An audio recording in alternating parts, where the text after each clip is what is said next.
I was away, and I had a great time, and I hope you did too. But it also means that I have not.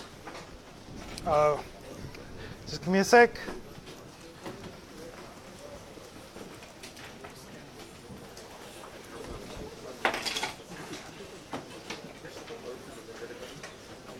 Okay, fine. Okay, now loads of people are coming, so it's a good thing we had a bit of a hassle.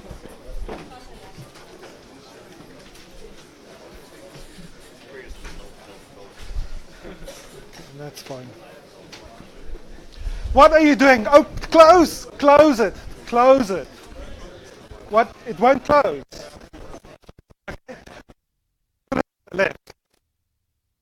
To have that bottom right, and that'll put it down. Is it working? You don't have a friend. Where's your friend? We staan op die tafel.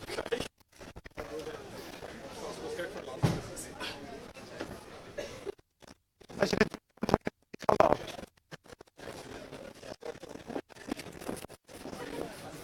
This is not going as I'd hoped. See, okay, we still have a second or two. Error. Oh, well, never mind. That's fine. Oh, this seems to be twisted.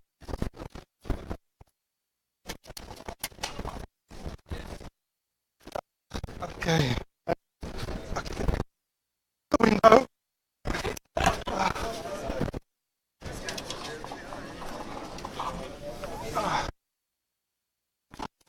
Come on.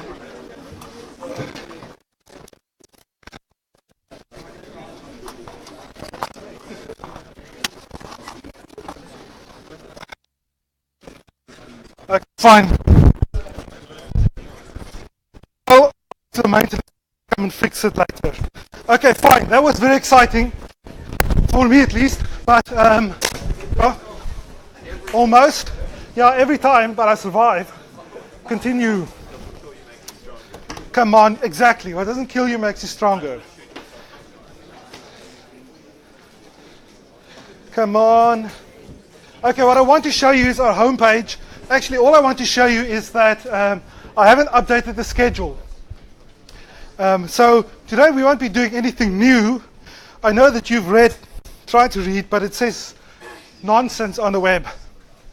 It says pages that doesn't make sense. But what I think you did read for last time is that chapter on the web server. So you must tell me if you have read something and you have questions about it, so that I can address those, because I'm just assuming you can do everything that's in that chapter, that you completely understand it.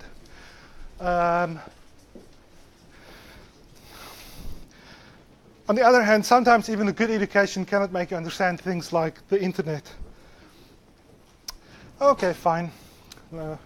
Doesn't want to load, we won't force it. So what I'll do is update the schedule so you know what to read for Wednesday. Tomorrow we have a TUT. Remember, a new TUT. And since this is a new term, we'll be in lockstep in a sense. That the Tuesday TUT will come first, and then the Thursday people will see the TUT. That's only fair, since last term,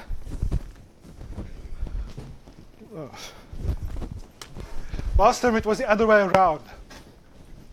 One thing we'll do tomorrow to talk about not the command line, but the kind of system we'll be using this term. So it's very important to know the command line. I use the command line all the time because it is more powerful in some ways than an graphical system. You must know the command line. It's an important tool, honestly. If you don't know how to use it, well, if you don't intend to take computer science in the future, that's fine. But if you do intend to do computer science 2 and 3, using the command line is vital, it's critical. to such a degree that we teach it to all the science students, at least the mathematical science students. Everybody who does computer scientific computing is taught how to use the command line because it's a valuable skill for everyone. Having said that, sometimes you can be more productive if using a graphical system that makes it slightly easier to program Java, can do things for you. So we'll be talking about that in the TA tomorrow. All I want to do today is to just play a little catch-up and just to get us into it, just look at the little program and see if we can understand how it works. And what I want to show you is a program written by Mozart, who knows Mozart by reputation. Yes, I'm not talking about Beethoven the dog that starred in all those movies. I'm talking about Mozart. You're too young to get that. No, never mind. I'm talking about Mozart the composer, yes. Yes, Craig?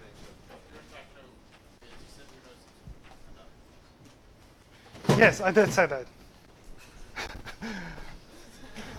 How do you know Mozart? Is he a friend of yours?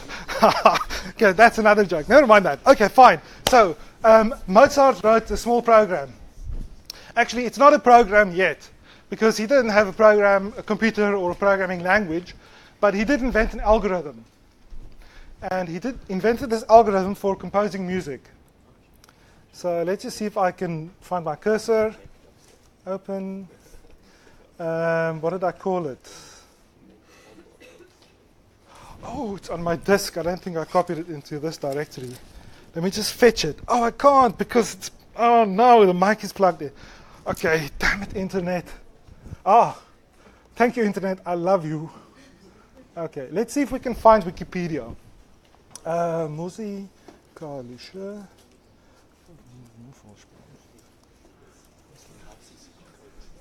Did I spell that correct? Oh, it's going to wait forever. Well, yeah, this is a high-tech university. Everything's just the best, highest quality everything. Okay, fine. So I'll tell you about the algorithm. Actually, I didn't want to show you the algorithm at all. It's not important. It's very easy to explain. I don't need the web for that. What I wanted to show in the web is a game that I played in the early 90s. I don't really like games.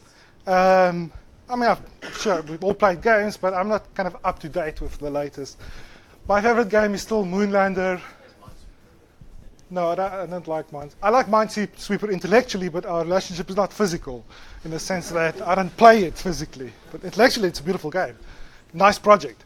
So this game, I'll tell you a little story. I've got so much time to waste. I waste in any case. But the internet was not around forever. It just wasn't created on the first day. Stellenbosch got the internet. Oh, here we go. In the late 80s. I know this because last night I don't know this. Last night I was listening to a program about on the radio about. It doesn't matter. It's this criminal guy who started the internet and stuff. In any case, we connected to the States. This was our internet. Once a week, we'd make a phone call to the United States and connect to something called FidoNet. And then we'd upload all the emails we wanted to send that week and download all the emails that arrived. And then we'd have our emails for that week. And the next week, we'd phone up again, and that was the internet. There was also something you could do locally, well, everywhere in the world, but also locally. You could find a bulletin board, which you find with your modem connected to your computer, and you could chatting to people. So getting the internet was really exciting. But the real exciting part was getting the computers they used in the first Jurassic Park movie. So these were Silicon Graphics computers, not the actual ones they used in the movie, but similar ones. And Silicon Graphics was a computer company no longer around really, but they made computers that were very visual, strong with visuals. And there was a game preloaded on these computers called Tranquility. And it's an amazing game. I wish I could show it to you. And now that I have the internet back, we'll probably can find it. Tranquility game. Maybe it'll pop up. It's still around on the internet. I think you have to pay for it. It wasn't the regular kind of game. What you did was you kind of like floated through space, and there were all these platforms and patterns going on, and you jump from one to the other. And it was quite difficult, and I didn't get far. I don't think I ever got to the next level. But the amazing thing about this game was in the background, they had this really tranquil music. It was like meditating. It was this music that just kept on going, and it was computer generated. So computer music generation is actually, or algorithmic music generation is a big field in computer science. There are many people working on it. We've worked on it. We have a couple of MSc students, master students who did theses on it. At Rhodes University, they have a world expert that works in that field. So it's a big field, and it's important because there's a lot of music in the world, and people have to pay for that music usually. And making it automatically is big money, just like making games is big money. The gaming industry is a multi-billion-dollar industry. Plus, if we understand how music works, we'll understand something about how humans work, because we can make music that appeals to people or don't appeal to people. That's an interesting topic. Let's just see if tranquility loads. Tranquility, spelled correctly, isn't it? Oh well, okay, never mind. While it loads, let's talk about Mozart. So Mozart, where you use a pair of dice. Let me just go back to this. Sorry, I don't mean to hide anything from you. Just want to show you this page. Okay, so you use the pair of dice, just regular dice like that, and you'd throw them a number of times, and you would select a bar from a big book of bars of music, so it's a short piece of music that Mozart had pre-composed. And he made these bars so that you can arrange them in any order. So, I mean, that was the clever part of the algorithm. He was not the only one to do this. So many people have done this before. In the 17th century, it was, 18th century was really popular. It kind of died out in the 19th century, 1800s. But before then, loads of people did it. And Mozart allegedly also did it, although there's this little, I say allegedly because it's explained. I read this morning. That's why I say allegedly. The most well-known was published in Da-Da-Da by Mozart's publisher. The game was attributed to Mozart, but this attribution has not been authenticated. Thank you. This attributationist has not been authenticated. So that's why I say allegedly. But everybody knows about it. If you talk to any of the music students, everyone knows this. And the great thing is that this is how many different pieces of music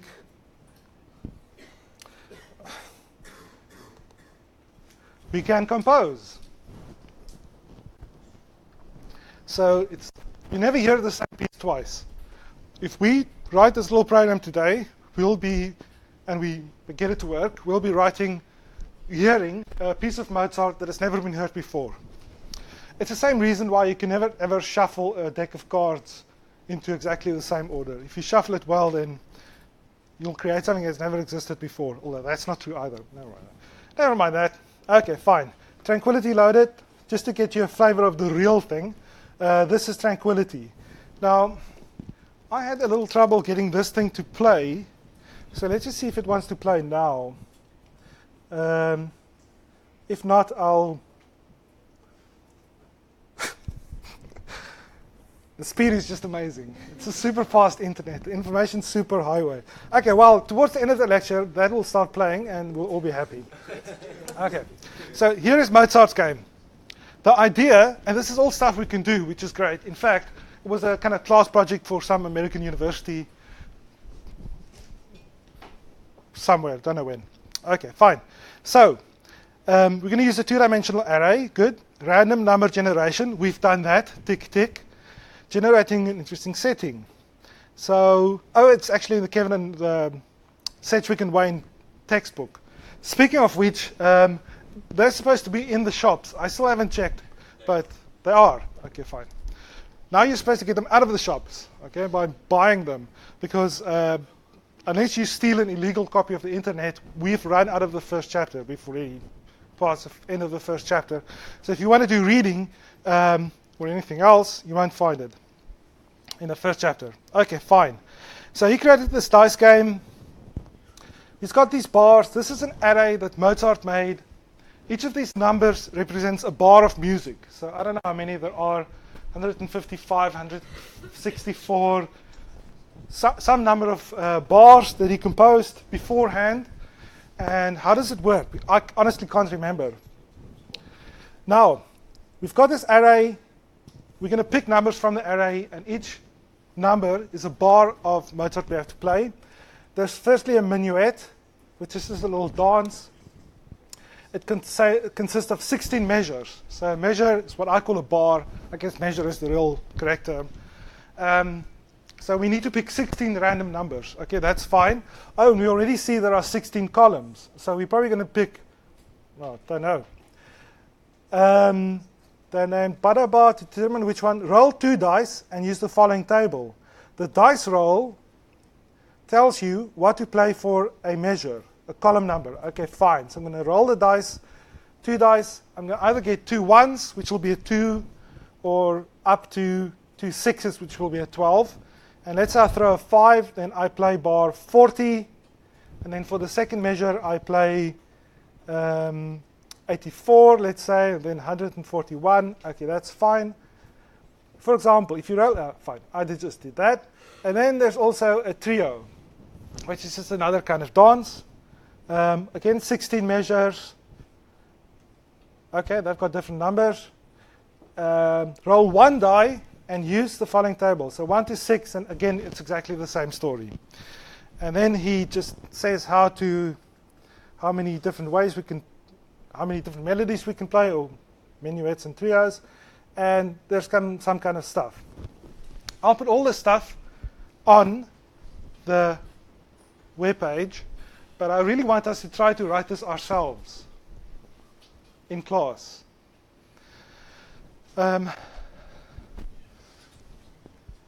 Subjects like computer science and maths work best if you are kind of actively involved. But I know that you're not always. So it's tricky sitting here. I mean, the difficult part for you guys is sitting here and paying attention, because it gets kind of boring to just listen to a person. Which is why I always choose a victim. I'm not trying to pick on you. Don't look up.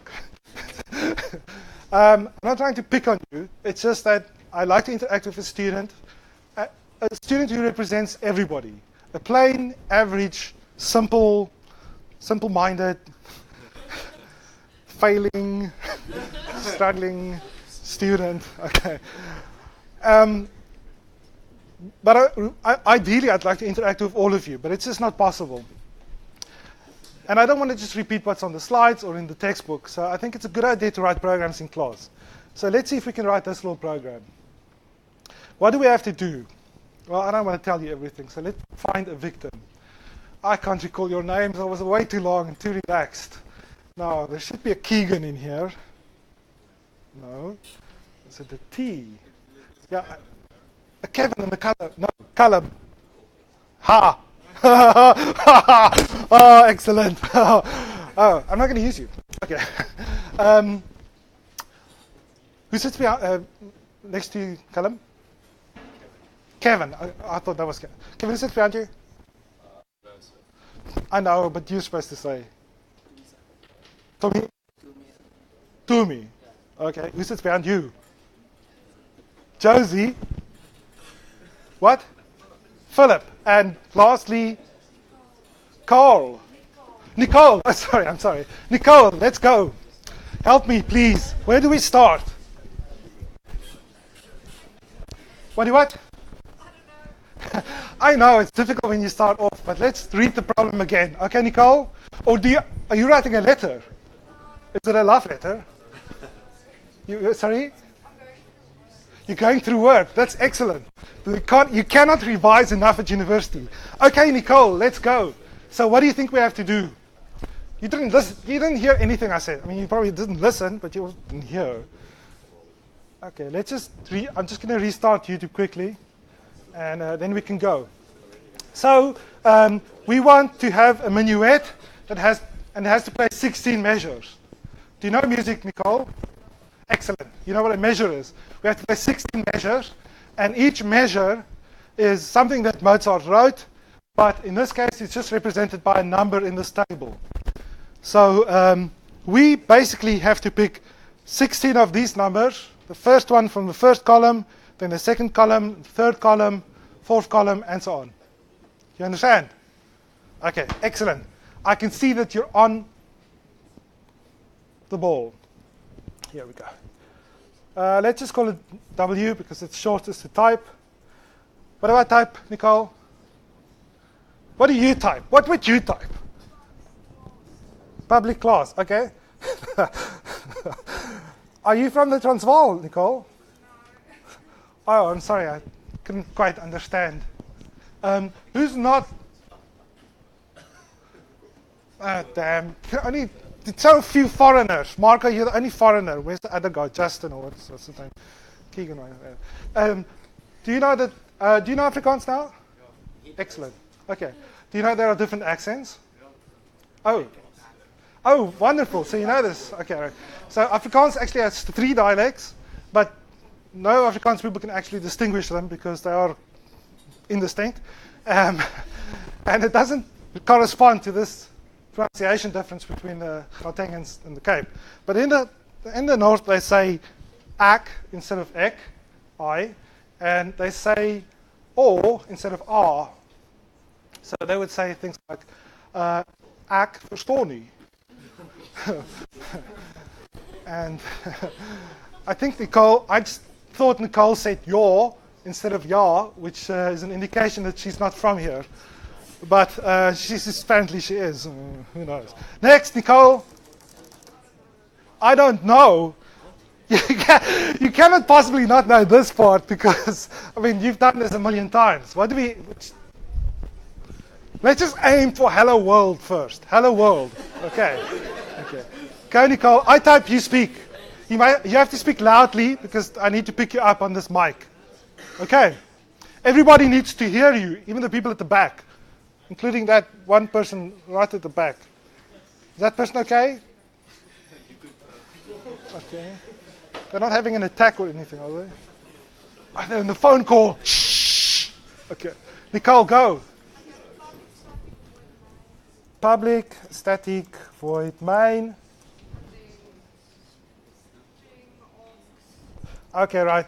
Obviously you know this part. I'll just give you a little pass on that.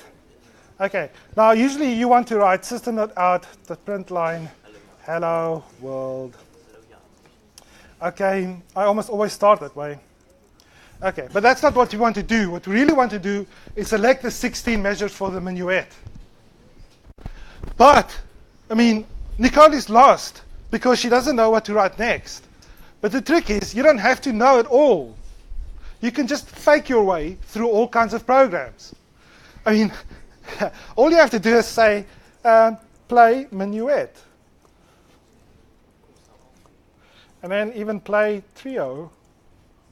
Okay, and done. Okay. Now we have a much simpler program. We just have to write these 2 routines. Play a minuet. And trio. Okay, so a lot easier already.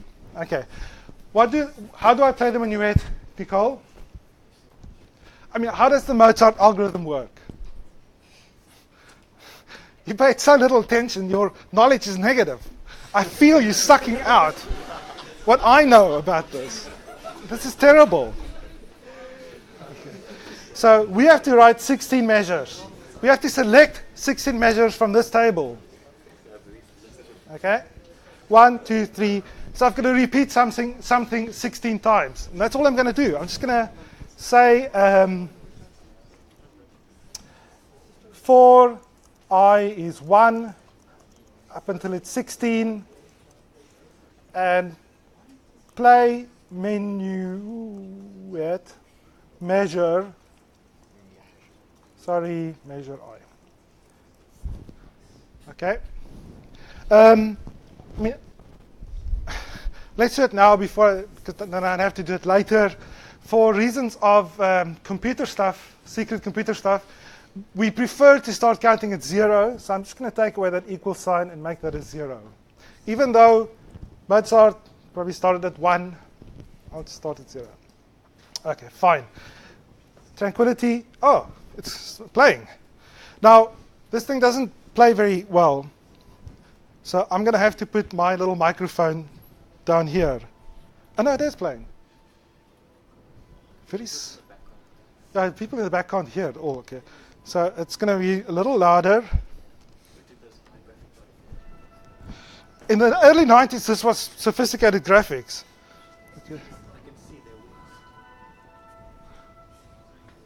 Can you hear any?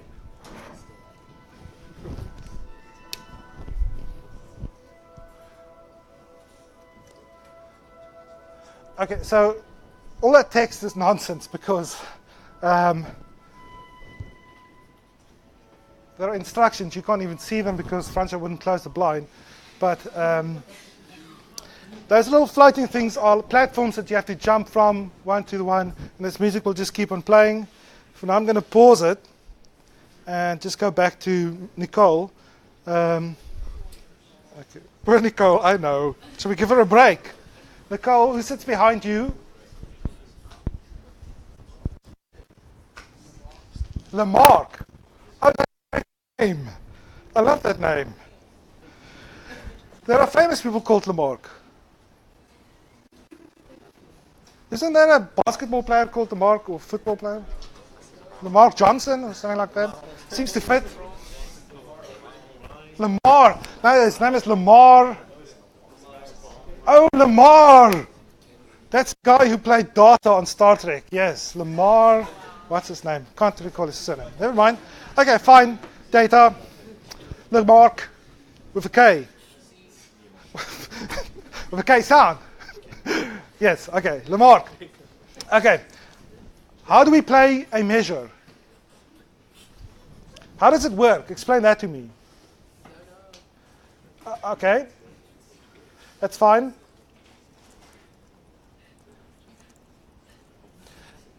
So what I'm asking you is how, sorry. Just kidding. Okay. How does Mozart say, do we find the number of the next measure?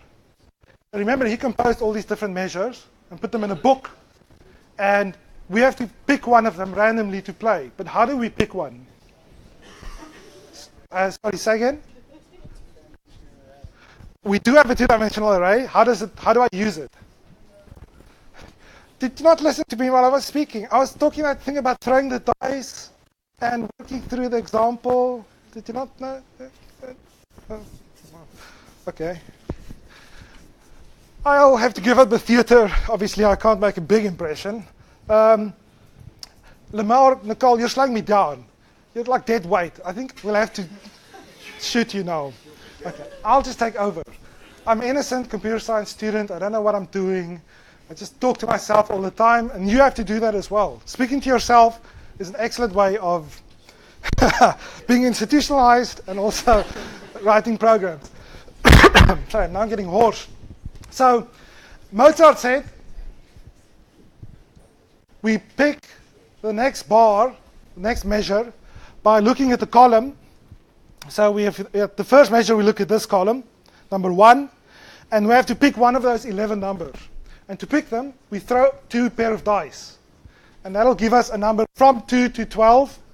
And we just look up the whatever number in this column. So if we throw the dice and the total is 6, we pick this 1, 4, 8. But only if it's the first measure. So it depends on the measure we're at, and it depends on what the dice say. So to pick a measure, I'm going to throw the dice. Let's throw the dice. Oh, getting really hoarse. Okay, I'm going to throw the dice. I won't be able to speak. Okay, dice, die, 1. How do we throw a dice?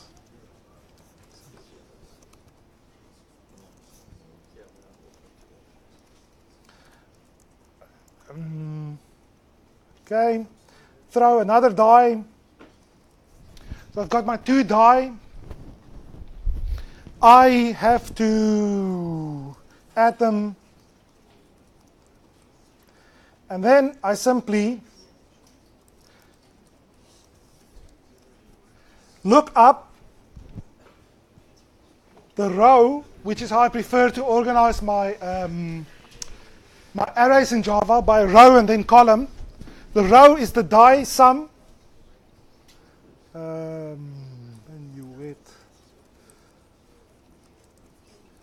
So the dice, and the column is the number of the measure. Okay. Nicole, Lamarck, have I lost you? See, that's a big problem for me. I wish I had lost you. I'm sorry, my voice is going, and it's going to be gone in a few minutes. I have to speak quickly, and time's almost up. So I wish you didn't understand, because then I could explain it again. But the problem is that many of you, I think the majority, come here and listen to my wonderful voice, soothing voice. Listen while you can. And it's easy when someone explains it to you. But when you sit there in the test exam and you have to do it yourself, it's really, really difficult. It just doesn't want to come. I do it so easily. But I've written 100,000 programs. And the only way to get to the stage where you can talk to yourself and say, what do I have to do next? Well, I want to do that, so I think I'll do it this way. The only way to think like that is to do it over and over and over again, to solve more and more difficult problems. So if you have the textbook, try every exercise in the textbook. And then you go to the internet and you try every possible Java exercise you can find. And that's the way to learn to program. I still have 14 minutes. That's enough time to rescue this. Okay, fine. So we've selected the measure, but we've made a couple of mistakes. Firstly, arrays start at 0, but this dice is going to start at 2. That's the smallest number that I can have from 2 dice throw. Is that correct? So I have to subtract 2 from here. Well, I'll do it here. Everybody happy with that? Nicole? It's a trap, don't be happy. I've made a big boo-boo. I'm only telling you. Don't tell the others. Okay. The mark.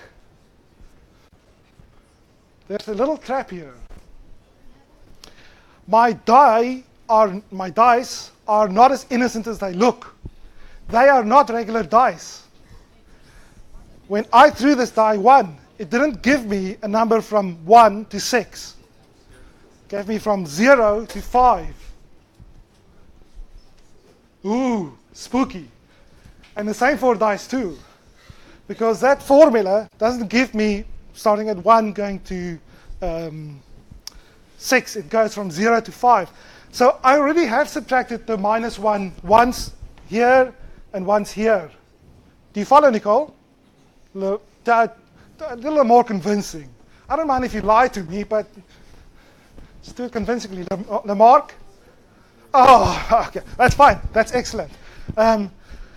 So, you know why I have to subtract 2 or not?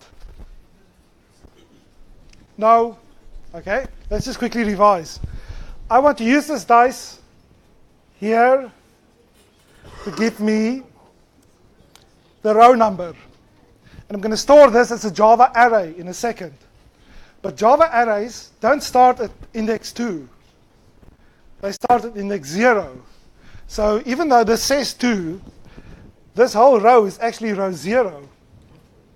So when I threw the dice, they start at 2. That's the lowest number I can throw, but that's too much. I should actually start at 0. So if I throw a 2, I should look in row 0. If I throw a 3, I should look in row 1. If I throw a 4, I should look in row 2, and so on. If I throw a 12, 2 6s, I should look in row 10. Okay, fine. And that's why I subtracted the 2 here. But I've made a mistake, because the way I calculated the dice roll is by writing this formula that you've seen before and you've written before in a TAT. And that does not give me a number from 1 to 6 as a dice roll would. It gives me a number from 0 to 5. So in effect, I've already subtracted 2. 1 on the one die, 1 on the other die. So that's why I don't need this. Okay, right. Next question. I'm actually wasting time here. I could just write this.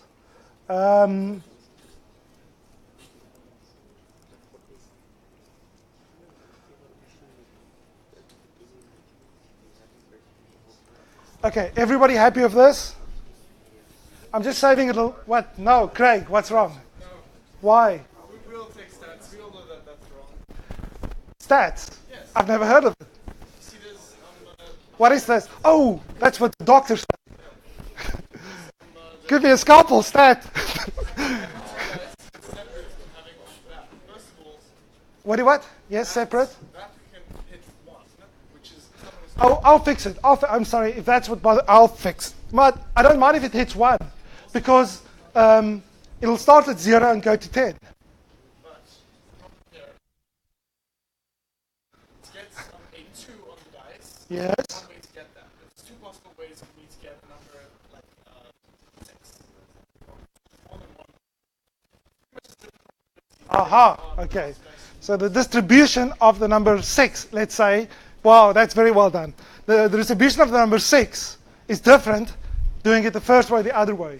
And since we want to be authentic, above all, we want to preserve the memory of Mozart, I'm sure you all agree. We should not be doing this because we're changing the probabilities of different measures. Okay. Okay, fine, I won't do that. Okay, so basically I've now selected the measure. All I need is this minuet array. And I could print a measure, or I could play it using that standard audio library that I've seen last term, which is really what I wanted to talk about today, but Nicole and Lamar kind of shot me in the ass, and they didn't pay attention and slowed me down. My voice gave way. The internet is slow. So many excuses, so little time. So what I'll do is I'll show you, Nicole. I'll show you what I did at home. So at home, I typed in that whole array with one of my graduate students, and I have a for loop that goes for the 16 measures. I select a random number in the wrong way, which I'll now fix. Because I didn't think this morning. I thought I'd take a shortcut. 6.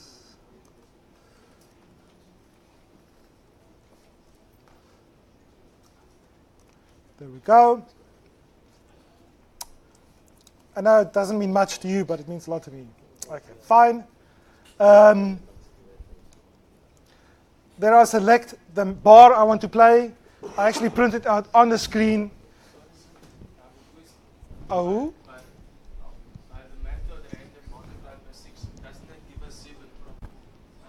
No. Because math... What if the random number returned was 1? Yeah, I don't think math at random ever returns 1. We looked at that last term. Or did it? It's 0 to 0.9. Yeah, I think it's 0 to 0.999999999. But doesn't it round off? It does round off, but always down. The int cast in front of it always rounds down. Right? Question in exam about int rounding down. Okay. I promise you it works.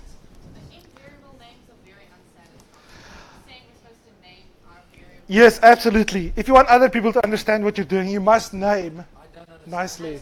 I know, but that's because you're deficient. When I looked at this, and I wrote this 2 years ago, I understood what I meant. N could have been better. It could have been D for dice. But B for bar, F for file, M for measure, I'm happy enough. But if this were a bigger program, if I gave this to a professional, they'd definitely be able to figure out what it does, even if they don't know what M stands for. But if this program were more complex, I would definitely pick better names for the variables. I mean, I did pick nice names for trio, play trio routine, all that. Okay, so prepare yourselves. Here comes a brand new composition by Mozart, even though it's been dead for a couple of 100 years. Oh, you guys are so young. You weren't even alive in the 60s. But there was this guy called Tom Lehrer, and he had a joke. He said, by the time Mozart was my age, he'd already been dead for 6 years. That's how good he was. Okay, now, it's not funny. Okay, so I promise you, this is a tiny program. This whole program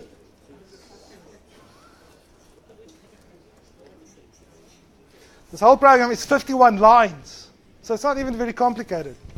But, okay, let's see if it actually plays anything. Did earlier. Hang on. Let's see if it works.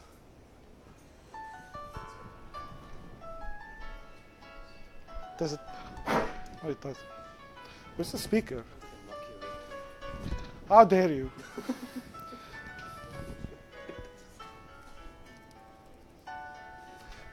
Almost done.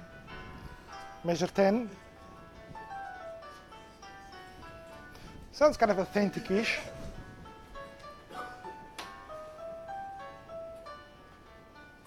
That was the minuet, now the trio. Is that the speaker? Okay. I know it's boring, that's what Mozart is.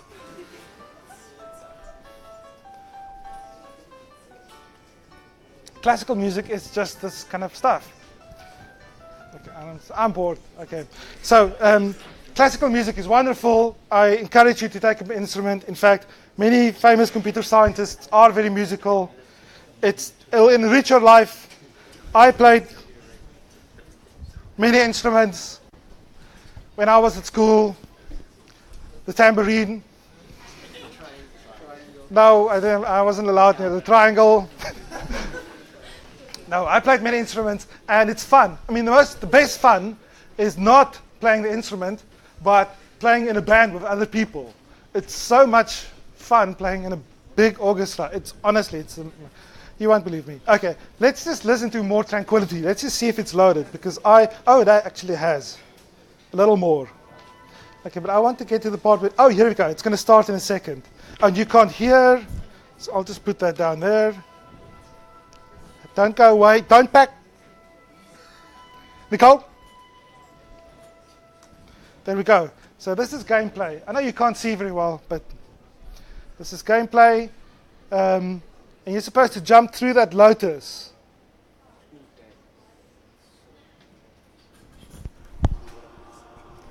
There is sound. Oh. Just can't hear it very well. Let's just see if we can skip a little ahead. There we go. But this is the same idea, that it's the computer generating all the music. It's not exactly randomly selecting bars from Mozart, but it's selecting patterns of rhythms and patterns of chords and generating the music on the fly. So I guess what happens is you fly. Okay, this guy's very good. He's already done 2 more levels than I ever accomplished. But you fly, and then you sink back again. But if you touch one of these levels, he's going through the next level. Okay. So this isn't how I played it. But the idea is you jump high in the air like this guy, and then you land. And if you jump on one of these squares, if you land one of them, you can actually jump up high again. Okay, there he jumped, and fell. No, so it's going to jump on a platform. There we go. There was a jump. The music is very soft, but it's there, which is the real point of it. Listen. I'll just stop you from watching that. A couple of people have messaged me about the project. I'll answer them and also put the answers on the forum. The project is due a week from this Thursday, so I'm guessing you're the 19th exactly, as some people call it. And I'm guessing you've already almost finished. Some of you I see tomorrow in the TAT. There is a TAT tomorrow, it's very important. You don't want to miss it. And the rest of you I'll see on Wednesday. And I'll update the schedule. Thanks, guys.